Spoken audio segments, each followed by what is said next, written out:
Bonjour, bienvenue à Vie et Miséricorde, c'est Ursule. On est le 19 août 2026. Alors, je viens parler du zèle que nous avons pour notre Dieu. Amen. Est-ce que le zèle est toujours là? Ou bien est-ce que il est parti? Ou tout simplement on l'a jamais eu?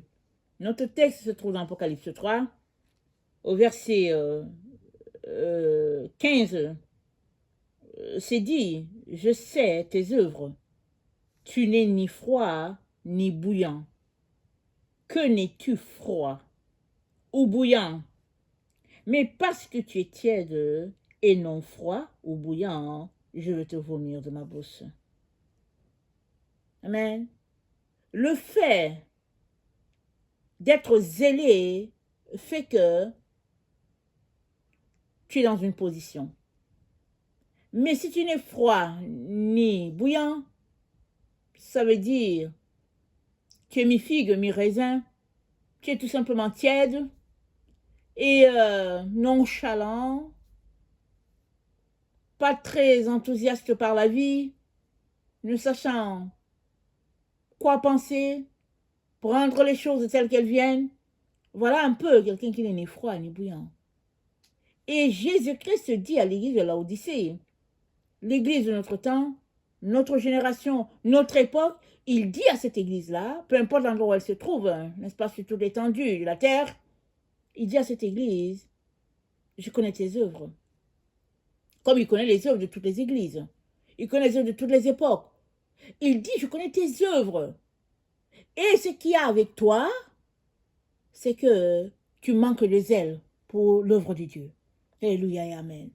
Alors, as-tu déjà donné ta vie à Jésus? Amen. Si tu ne l'as pas encore fait, voici le moment de le faire. Parce qu'une fois que tu donnes ta vie à Jésus, Jésus-Christ, n'est-ce pas, te donne son zèle. Tu es enflammé pour le Seigneur. Tu es rempli, n'est-ce pas, de feu. Parce que tu viens te rendre compte que tu es fils de Dieu. N'est-ce pas, enfant adopté au même titre, n'est-ce pas, que le fils légitime qui est Jésus-Christ. Et si bien que ta vie est assurée devant Dieu. Ça, c'est suffisant pour que tu aies du zèle, pour que tu sois content, pour que tu cries sur tous les toits, n'est-ce pas, que tu es sauvé, que tu es fils de Dieu, et que tu veuilles que tout le monde puisse venir à être sauvé comme toi. Voilà ce que ça fait le zèle de l'Éternel des armées. Il te suffit de croire que Jésus-Christ est mort pour toi. Il est mort à ta place. Parce que le péché nous a séparés de Dieu et il y a un qui a décidé de venir prendre notre place parce qu'il n'y avait personne qui pouvait rembourser la dette du péché. Jésus-Christ a choisi de le faire. Amen. Si tu crois qu'il l'a fait pour toi, tu es sauvé, tu es fils de Dieu, tu es fait enfant de Dieu. Tu n'as pas besoin des œuvres, tu n'as pas besoin de faire beaucoup d'aumônes, tu n'as pas besoin, n'est-ce pas, de, je ne sais pas quoi, d'aller faire un pèlerinage à tel passage, à telle marche. Non, non, non. Tu n'as besoin de rien de tout cela. Juste reconnaître que Jésus-Christ est mort pour toi, tu le reconnais dans ton cœur. Maintenant, tu ouvres ta bouche pour lui dire merci pour ce qu'il a fait. Et là, tu deviens enfant de Dieu. Et lui va t'aider à marcher dans tout ce qu'il a pour toi, afin que tu puisses entrer en possession de ton héritage. Amen. Alors, Jésus-Christ dit à l'église de Laodicée, l'église de notre temps, la dernière église à qui il a écrit, n'est-ce pas, parce qu'il a fait cette lettre, il dit à cette église-là, ton problème, c'est que tu es nonchalant. Tu n'es ni froid, ni bouillant, tu manques de motivation, tu es là comme si on te force à faire quelque chose. Il dit, voilà ton problème. Alors, maintenant, on peut s'arrêter pour dire, ok, où est-ce qu'on trouve le zèle? Amen. Le zèle, il est trouvé en Jésus. C'est tout. Une fois que tu donnes ta vie à Jésus, le zèle vient avec. Parce que Jésus-Christ, c'est la vie, c'est l'énergie, c'est le dynamisme, n'est-ce pas, qui est le dynamisme de toute la terre, la force qui fait marcher notre monde, c'est Jésus-Christ. Alors, si tu lui as donné ta vie et que tu n'as pas ce dynamisme-là en toi, il y a un problème. Et ça ne vient pas de Jésus. Souvent, ça vient du fait que on suit deux chemins à la fois. On suit 2 maîtres, on a un maître qui s'appelle Jésus, on a l'autre qui s'appelle le diable. Quand ça nous arrange, on avait Jésus, quand ça ne nous arrange pas, on avait le diable. Jésus-Christ dit, ça ne peut pas se faire. Nul ne peut servir de maître. Ou il aimera l'un, ou il haïra l'autre. Et le maître de ce monde, n'est-ce pas, se cache derrière l'argent. Voilà pourquoi il a dit, nul ne peut servir Dieu et l'argent. Qui est le Dieu de l'argent? C'est Satan. Et Jésus-Christ te dit, donne ta vie totalement à Jésus-Christ, reçois le zèle qui vient avec, reçois la flamme de son esprit et sois dégoûté des choses de ce monde. C'est ça qu'il dit. Alors,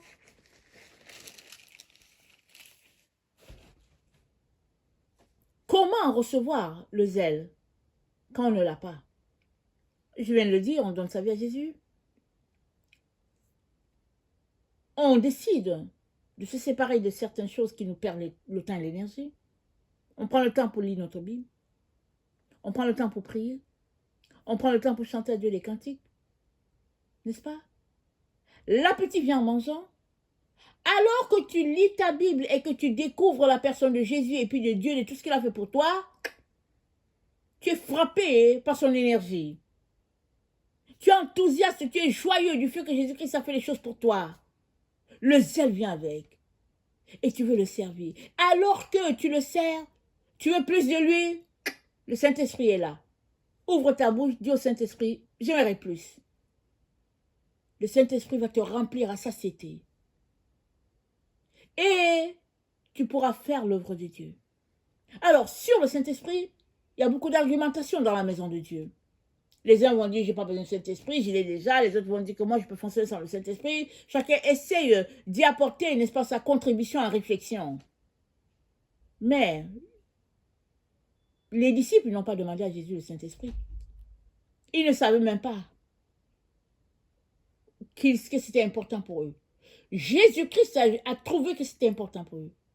Jésus-Christ a évalué la situation sur la terre. Il a dit, Père, accorde le Saint-Esprit.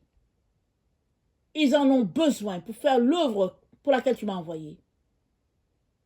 Les disciples pleuraient pour dire, mais comment on va faire sans toi? Il dit, je ne vous laisserai pas orphelin. Je vous donnerai notre consolateur. Il sera toujours avec vous. Il prendra de moi, il vous l'apportera. Il prendra du Père, il vous l'apportera.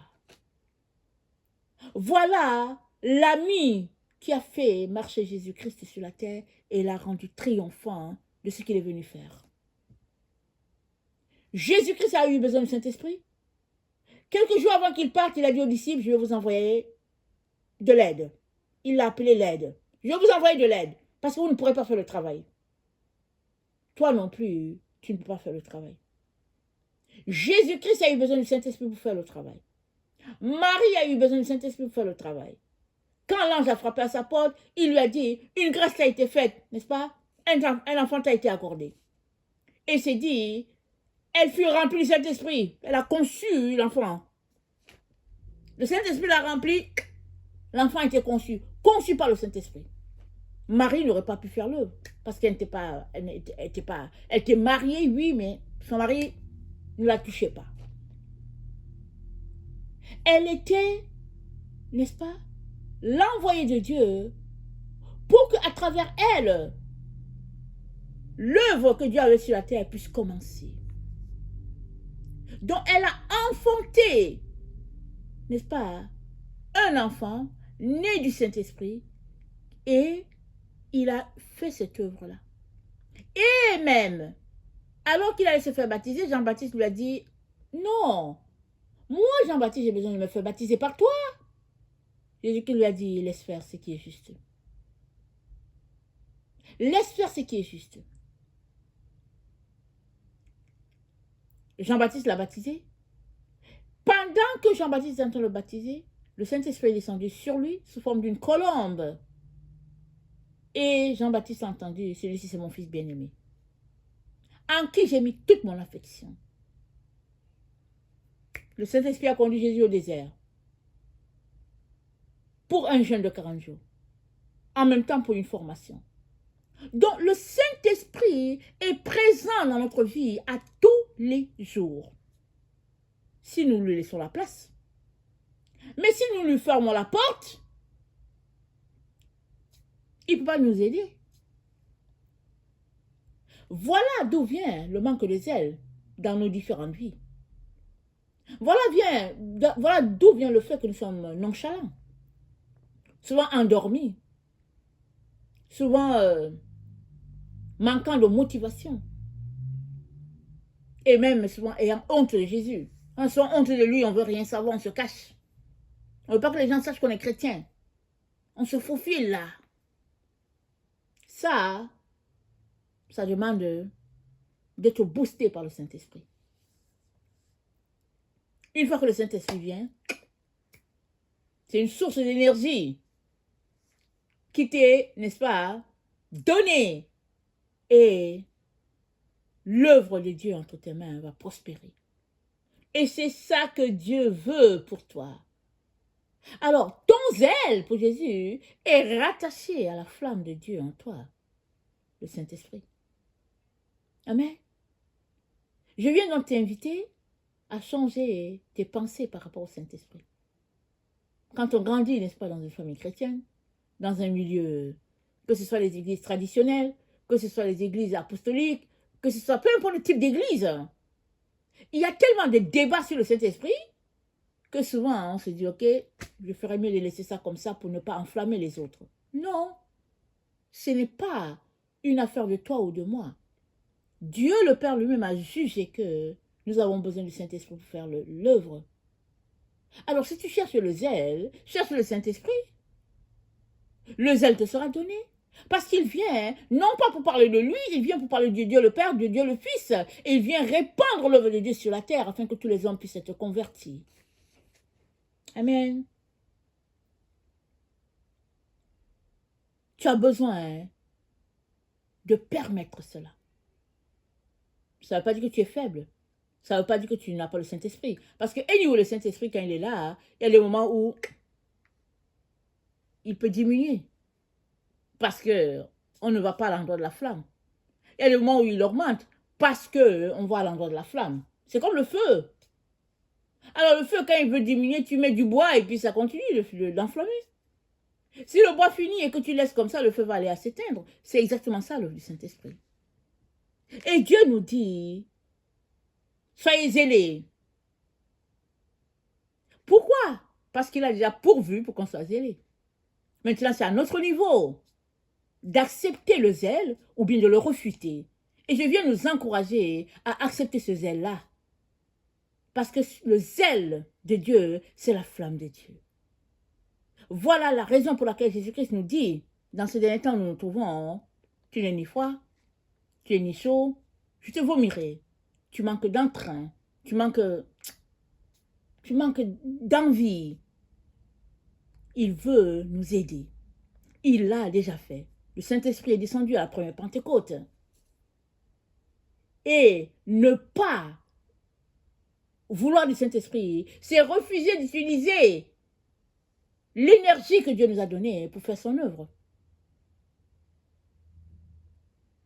Et comment allons-nous faire œuvre? Puisque chacun sur cette terre est appelé à faire une œuvre. Que tu sois politicien, que tu sois médecin, que tu sois prédicateur, que tu sois juste une mère au foyer, tu es appelé à faire l'œuvre de Dieu, tu as besoin du Saint-Esprit. Et Dieu va te donner le Saint-Esprit avec mesure selon ton appel. Amen. Alors je viens donc t'encourager à être zélé pour le Seigneur. Amen. Et ce zèle va te donner de persévérer. Quand les moments sont difficiles, quand les moments t'amènent à te questionner, amen, tourne-toi vers Dieu et le Saint-Esprit est là et tu vas continuer de courir la course de Dieu jusqu'à ce que tu puisses l'achever. Alléluia, que le Seigneur bénisse sa parole et que sa joie soit notre force en ce jour. Amen, alléluia, amen.